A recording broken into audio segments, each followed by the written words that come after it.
As we continue to focus on the coronavirus pandemic here on Eyewitness News at 9, we're also focusing on your concerns and questions about the virus. Dr. David Schultz with Evansville Primary Care joins me again tonight to answer many of your questions. Dr. David Schultz, thank you very much for joining us tonight. First off, I want to ask you about something that President Trump said yesterday during a news conference. He announced that he's been taking hydroxychloroquine for a few days now as a preventative. Now, this medication, as you know, has been in the news a lot lately, so I wanted to ask your thoughts on this. Well, as you know, Brandon, there's a lot of controversy regarding hydroxychloroquine, which is also called Plaquenil. And the reason is because we're still gathering data to see if it's efficacious and effective against this virus or not.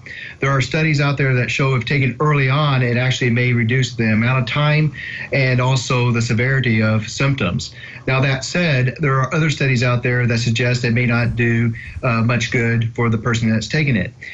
From a physician standpoint, it's a very reasonable thing to take Plaquenil. And myself, I have prescribed Plaquenil or hydroxychloroquine to some of our patients who have had the COVID-19. That does not mean it's effective. That does not mean that it's going to guarantee survivability. And there are some risk factors with taking that medication.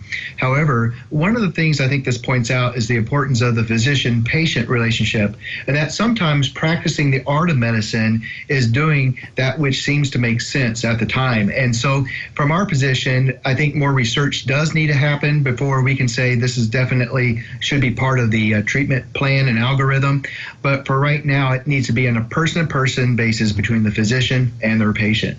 Okay, interesting. There's some promising news about a coronavirus vaccine trial that is now underway. The company Moderna says that early results show those in the trial developed antibodies against the virus. What does that mean, and why is that possibly good news? Well, Brandon, when it comes to a vaccine, the success is dependent upon the ability of a person's body to develop antibodies against that particular virus. And the questions that remain on the coronavirus is, will we be able to build up an adequate antibody response to prevent us from catching the infection when given the vaccine?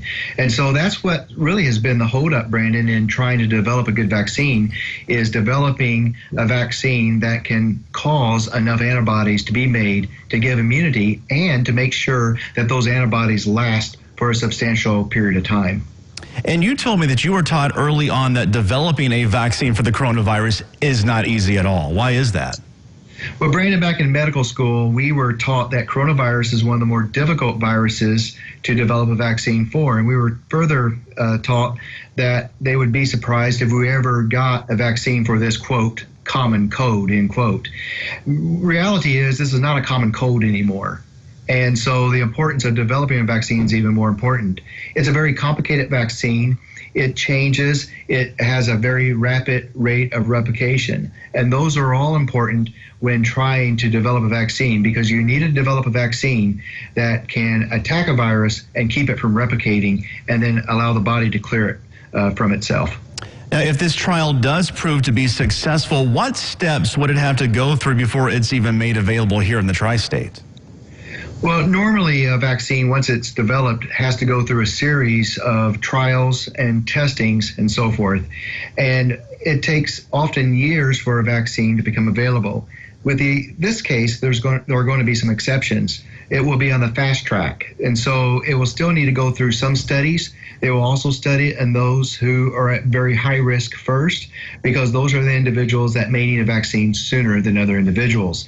I suspect also they will recommend this for healthcare providers early on, because we're the ones that are more likely to catch the infection, but also the ones more likely to pass on an infection. So very important that this vaccine get developed, but I think they'll have this on the fast track. Okay. Well, we talked about this a little bit before, but once a vaccine is approved and we're able to get it, does that mean that we won't get COVID-19, or does that lessen our chance of getting it? Well, very few vaccines will 100% prevent someone from developing an infection from a virus exposure. But one of the things that we're hopeful is that this will provide immunity to the majority of individuals. And then secondly, that if an individual doesn't not exhibit complete immunity, that they only have a mild infection from the actual virus if they were to become exposed to it. Now, that said, the other importance is how long will this vaccine be effective for? Most estimate it will only be effective for about 2 years. So the development of the vaccine also is important to determine how long is it going to be effective for. Interesting and good information again tonight. Dr. David Schultz with Evansville Primary Care, thanks so much for joining us tonight.